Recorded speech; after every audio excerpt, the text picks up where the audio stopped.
Hi friends, welcome to the channel. And if you're new friends, please subscribe.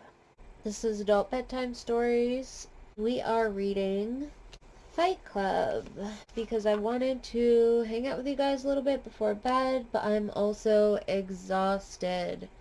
So I wanted something with kind of a short chapter. And have you heard about Tyler Durden? We're on chapter 3. If you want to catch up, I will put the links for chapter 1 and 2 in the description and the comments for you. So if you're watching this before bed, let me know in the comments. Regardless, let me know in the comments if you have had a productive day so far while you're watching this, because I had the most productive day today. I got so much homework done. I had class. So much homework, like a quiz and 4 papers homework. And I also got 15 packages packaged up. And they are ready to send out tomorrow. I got some other shit done too. I just got a lot of shit done today. So hit that thumbs up if you got a lot done today too, or comment and let me know what all of your productivity was. Other good news is that I've been getting much better tarot cards in my morning and bedtime tarot. Like, much better than they were for a while there. So we're looking better. So hopefully you guys are hanging in there too. There's not really any other choice, so I'm gonna say probably yeah. I just got a shit ton of shit done today and want to chill with you guys before bed and read a little bit. By the way, I heard you guys. I know that my audio quality has not been the best for a long time. I was trying to just use the camera's microphone, which isn't a great idea. A lot of you probably know that. So I ordered a new mic, but it says it's not going to get here until like May 13th. So that sucks because I got a lot of filming to do before then. It's literally only the 22nd. So in the meantime, I'm using a snowball mic, and I'm actually not sure if it's working. So I'm sorry if the audio still isn't that good, but I wanted to let you guys know that I heard you, and I do have a mic coming that will hopefully be better. And if the issue isn't fixed, I will continue to course correct. It is Earth Day. Well, when I wake up, it'll be Earth Day, but it is technically Earth Day now. It's almost the witching hour. Happy Earth Day. Plant a tree. Tell me something in the comments that you are going to do in your quarantine on Earth Day. Maybe plant a flower or a garden or something of the sort. So I just got so much done today. I'm exhausted, and I just wanted to chill with you guys a little bit before I go to bed. So I also wanted to do the bedtime tarot reading quickly with you guys. I'm actually just going to pull like 2 or 3 cards, and we're going to do that instead of the word of the day in favor of a short intro, because I like to make my intros long as fuck. But hopefully we will keep getting progressively better messages. Sorry, I know that this isn't a very flattering angle, but I wasn't about to go get a tripod and set everything up because I'm really going to bed. Like, it is 3 a.m. It's actually 2:59, I lied, but yo. I just really wanted to read to you guys a little bit. Hopefully I don't fall asleep.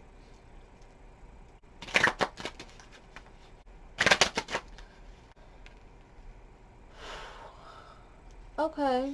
Alright. We have the Knight of Swords, which has a crystal ametrine on it. And that's basically like choosing our battles carefully. And then tonight's wasn't really much better. Well, actually, that's not true. It is better. We also got the Death card, which is Phantom Quartz Crystal. Both of those illustrations are gorgeous. The Death card isn't so much literal death, more so like letting go of the old and embracing new beginnings. So it could mean like the end to what we are doing right now. So maybe that could potentially be things getting better. I mean, although we have the Knight of Swords here, so that's choosing battles carefully. So that might be the process being slowed down a little bit. Like, we are gradually going to progress towards being out of our quarantine. Obviously. Hopefully, yeah. But we're going to choose our battles carefully. So it's going to take a while. That's what I'm gathering here. This is pretty much how the readings have been, which is why we haven't been doing pick a card readings. It's always something, right? And if it's not, it's another. Alright, let's grab one more, just because. The King of Swords. So we had the Knight of Swords, which is ametrine, and the King of Swords, which is ametrine. So this is kind of like trusting your ability to make good decisions. So as a whole, trusting our abilities to make the right decisions. That kind of pretty much goes with the other cards. Choosing our battles, making decisions strategically, and letting go of the old and embracing new beginnings. That is our real quick bedtime reading, guys. You know, I feel like maybe if we didn't do this and I would have just shut up and got to the book, we could have read Secret History of the World, which was what I wanted to read tonight, or we could have read Dr. Joe Dispenza, Breaking the Habit of Being Yourself, which I think most of you enjoy some Dr. Joe Dispenza. That's my impression. I know that I do. By the way, my engagement is like really, really, really bad. And the algorithm doesn't like that. So it would really, really help me if you guys would give this video a thumbs up, please, and thank you. And I will tell you about Tyler Durden. Okay? So get comfy. And we gonna read chapter 3 in an unflattering angle. Sorry, guys. Good? Good. You wake up at Air Harbor International. Every takeoff and landing, when the plane banked too much to one side, I prayed for a crash. That moment curses my insomnia with narcolepsy when we might die, helpless in packed human tobacco in the fuselage. This is how I met Tyler Durden. You wake up at O'Hare. You wake up at LaGuardia. You wake up at Logan. Tyler worked part-time as a movie projectionist. Because of his nature, Tyler could only work night jobs. If a projectionist called in sick, the union called Tyler. Some people are night people, some people are day people. I could only work a day job. You wake up at Duels. Life insurance pays off triple if you die on a business trip. I prayed for wind shear effect. I prayed for pelicans sucked into the turbines and loose bolts and ice on the wings on takeoff as the plane pushed down the runway and the flaps tilted up. With our seats in their full upright position and our tray tables stowed and all personal carry-on baggage in the overhead compartment, as the end of the runway ran up to meet us with our smoking materials extinguished, I prayed for a crash. You wake up at Love Field, in a projection booth. Tyler did changeovers, if the theater was old enough.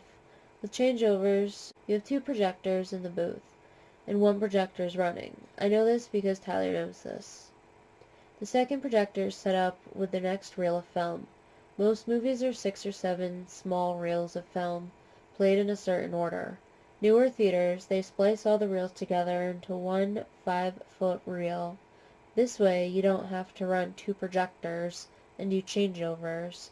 Switch back and forth, reel 1, switch reel 2 on the other projector, switch reel 3 on the first projector, switch. You wake up at SeaTac. I study the people on the laminated airline seat card. A woman floats in the ocean, her brown hair spread out behind her, her seat cushion clutched to her chest. The eyes are wide open, but the woman doesn't smile or frown. In another picture, people calm as Hindu cows reach up from their seats towards oxygen masks sprung out of the ceiling. This must be an emergency. Oh, we've lost cabin pressure. Oh, you wake up, and you're at Willow Run. Old theater, new theater, to ship a movie to the next theater. Tyler has to break the movie back down to the original 6 or 7 reels. The small reels pack into a pair of hexagonal steel suitcases. Each suitcase has a handle on top. Pick one up and you'll dislocate a shoulder. They weigh that much. Tyler's a banquet waiter, waiting tables at a hotel downtown, and Tyler's a projectionist with the Projector Operators Union.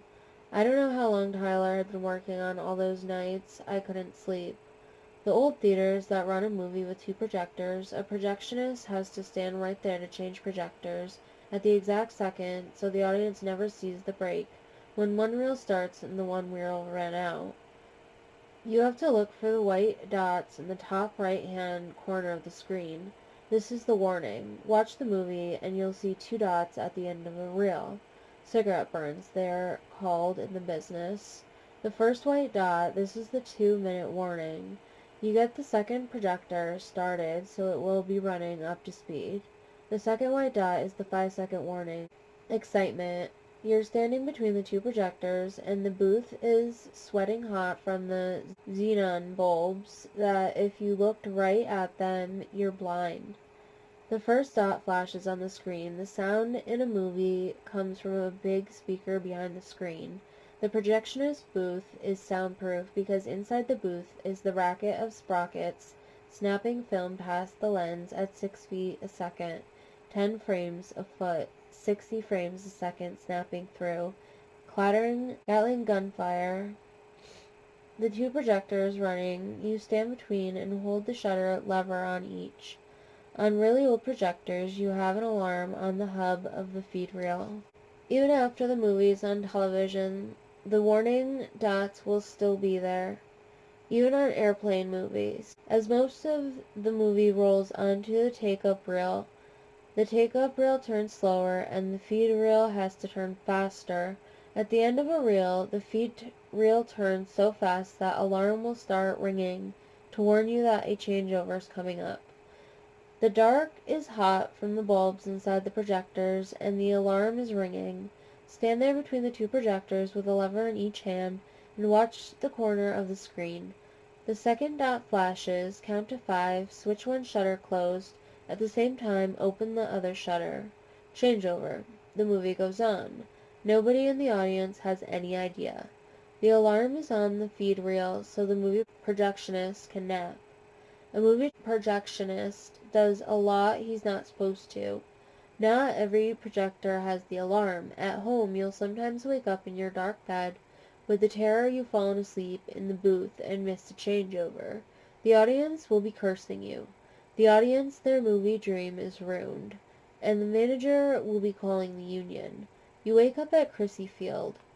The charm of traveling is everywhere I go. Tiny life. I go to the hotel. Tiny soap. Tiny shampoos. Single-serve butter. tiny mouthwash, and a single-use toothbrush.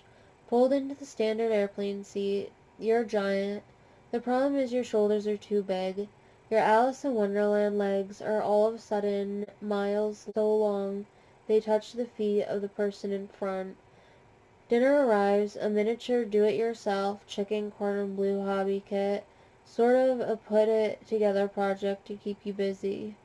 The pilot has turned on the seatbelt sign, and we would ask you to refrain from moving about the cabin. You wake up at Megsfield. Sometimes Tyler wakes up in the dark, buzzing with the terror that he's missed a real change, or the movie is broken, or the movie has slipped just enough in the projector that the sprockets are punching a line of holes through the soundtrack. After a movie has been sprocket run, the light of the bulb shines through the soundtrack, and instead of talk, you're blasted with the helicopter blade sound of whop whop whop as each burst of light comes through a sprocket hole. What else a projectionist shouldn't do? Tyler makes slides out of the best single frames from a movie. The first full frontal movie anyone can remember had the naked actress Angie Dickinson. By the time a print of this movie had shipped from the West Coast theaters to the East Coast theaters, the nude scene was gone. One projectionist took a frame, another projectionist took a frame. Everybody wanted to make a naked slide of Angie Dickinson. Porno got into the adders, and these projectionists, some guys, they built collections that got epic. You wake up at Boeing Field, you wake up at LAX. We have an almost empty flight tonight, so feel free to fold the armrests up into the seat backs and stretch out. You stretch out, zigzag, knees bent, waist bent, elbows bent across 3 or 4 seats. I set my watch 2 hours earlier, or 3 hours later. Pacific Mountain, Central or Eastern Time. Lose an hour, gain an hour. This is your life, and it's ending 1 minute at a time. You wake up at Cleveland Hopkins. You wake up at SeaTac again. You're a projectionist, and you're tired and angry, but mostly you're bored. So you start by taking a single frame of pornography collected by some other projectionist that you find stashed away in the booth. And you splice this frame of a lunging red penis or a yawning wet vagina close up into another feature movie. This is one of those pet adventures when the dog and cat are left behind by a traveling family and must find their way home. In Reel 3, just after the dog and cat, who have human voices and talk to each other, have eaten out of a garbage can, there's the flash of an erection. Tyler does this. A single frame in a movie is on the screen for 1/6 of a second. Divide a second into 60 equal parts. That's how long the erection is. Towering 4 stories tall over the popcorn auditorium, slippery red and terrible, and no one sees it. You wake up at Logan again. This is a terrible way to travel. I go to meetings my boss doesn't want to attend. I take notes. I'll get back to you. Wherever I'm going, I'll be there to apply the formula. I'll keep the secret intact. It's simple arithmetic. It's a story problem. If a new car built by my company leaves Chicago traveling west at 60 miles per hour, and the rear differential locks up, and the car crashes and burns with everyone trapped inside, does my company initiate a recall? You take the population of vehicles in the field A and multiply it by the probable rate of failure B, then multiply the result by the average cost of an out-of-court settlement C. A times B times C equals X. This is what it will cost if we don't initiate a recall. If X is greater than the cost of a recall, we recall the cars and no one gets hurt. If X is less than the cost of a recall, then we don't recall. Everywhere I go, there's the burned up, wadded up shell of a car waiting for me. I know where all the skeletons are. Consider this my job, security, hotel time, restaurant food. Everywhere I go, I make tiny friendships with the people sitting beside me, from Logan to Chrissy to Willow Run. What I am is a recall campaign coordinator. I tell the single serving friend sitting next to me, but I'm working toward a career as a dishwasher. You wake up at O'Hare again. Tyler spliced a penis into everything after that, usually close-ups or a Grand Canyon vagina with an echo, 4 stories tall and twitching with blood pressure, as Cinderella danced with her Prince Charming and people watched.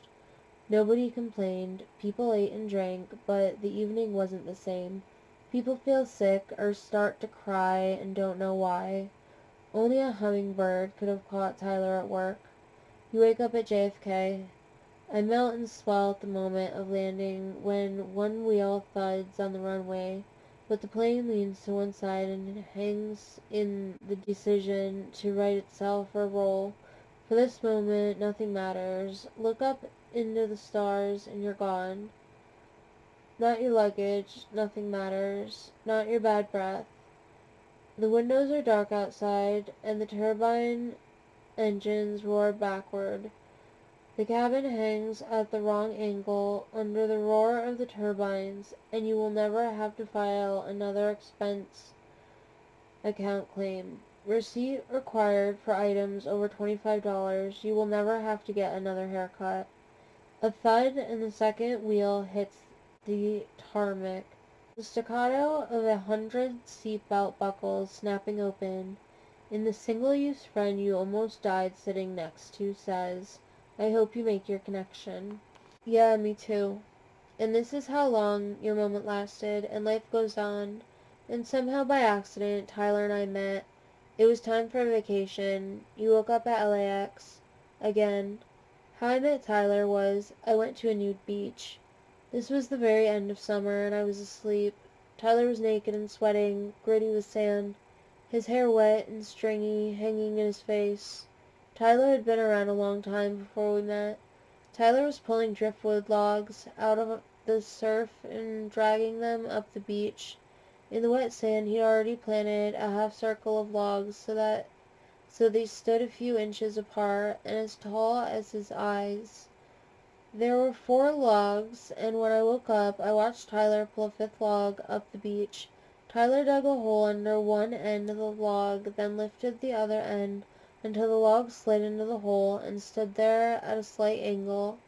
You wake up at the beach. You were the only people on the beach. With a stick, Tyler drew a straight line in the sand several feet away. Tyler went back to straighten the log by stamping sand around its base. I was the only person watching this. Tyler called over, "Do you know what time it is?" I always wear a watch. "Do you know what time it is?" I asked where. "Right here," Tyler said. "Right now." It was 4:06 p.m. After a while, Tyler sat cross-legged in the shadow of the standing logs. Tyler sat for a few minutes, got up and took a swim, pulled on a t-shirt and a pair of sweatpants, and started to leave. I had to ask. I had to know what Tyler was doing while I was asleep. If I could wake up in a different place at a different time, could I wake up as a different person? I asked if Tyler was an artist. Tyler shrugged and showed me how the 5 standing logs were wired at the base. Tyler showed me the line he'd drawn in the sand and how he'd used the line to gauge the shadow cast by each log. Sometimes you wake up and have to ask where you are. What Tyler had created was the shadow of a giant hand. Only now the fingers were now sphere too long, and the thumb was too short, but he said how exactly 4:30 the hand was perfect. The giant shadow hand was perfect for 1 minute, and for 1 perfect minute Tyler had sat in the palm of a perfection he created himself. You wake up, and you're nowhere. 1 minute was enough, Tyler said. A person had to work hard for it, but a minute of perfection was worth the effort. A moment was the most you could ever expect from perfection. You wake up, and that's enough. His name was Tyler Durden, and he was a movie projectionist with the union, and he was a banquet waiter at a hotel downtown, and he gave me his phone number, and this is how we met. Alright, friends, that is the end of chapter 3. And I'm hoping to read The Secret History of the World on the next Adult Bedtime Stories, but there are a couple other videos that will likely be between this one and the next Adult Bedtime Stories. So if you guys are doing alright in quarantine still, staying healthy, happy, and sane, hit that thumbs up button for me, please, so that the algorithm will like me. Hit that subscribe button if you have not already. Please, please, please. I am struggling getting my first 100 OGs. Probably because my audio is so bad. But I heard you. New mic's coming. Hopefully it's better. Subscribe so I know that it is progressively getting better. Or let me know in the comments. That would be helpful. And ring that notification bell so that you get notified every time I upload, because being that I still have university and quarantine just online now with a shit ton of homework still, papers up the butt, I don't have an upload schedule. So ring that notification bell so that you get notified when I upload. I do tend to upload multiple times a week though, regardless of not having a schedule. Which is why I like to throw these adult bedtime stories in here. Hopefully tomorrow for the, oh my god, guys, it's Earth Day, meteor shower, and a new moon. Alright? And the new moon pretty much lines up with the tarot cards we pulled earlier, because the death card, new beginnings, and then picking your battles and being strategic in your decision making is like new moon intention setting. So our tarot is aligning with our moon phases, so we're still looking good. No, but the cards have been looking better, for real. Alright, thanks for hanging out with me, guys. I have to get some sleep and then do a bunch of filming tomorrow. And I still have one more paper to do, but I can finally afford to take some video breaks, hang out with you guys. So, thanks for chilling, friends. Please hit that subscribe button on your way out if you have not already. Do something outside for Earth Day, even if it's just going out at night and seeing if you can see the meteor shower. Stay healthy, happy, and sane, friends. Thank you so much for watching. If you're going to sleep, sweet dreams. And I love you.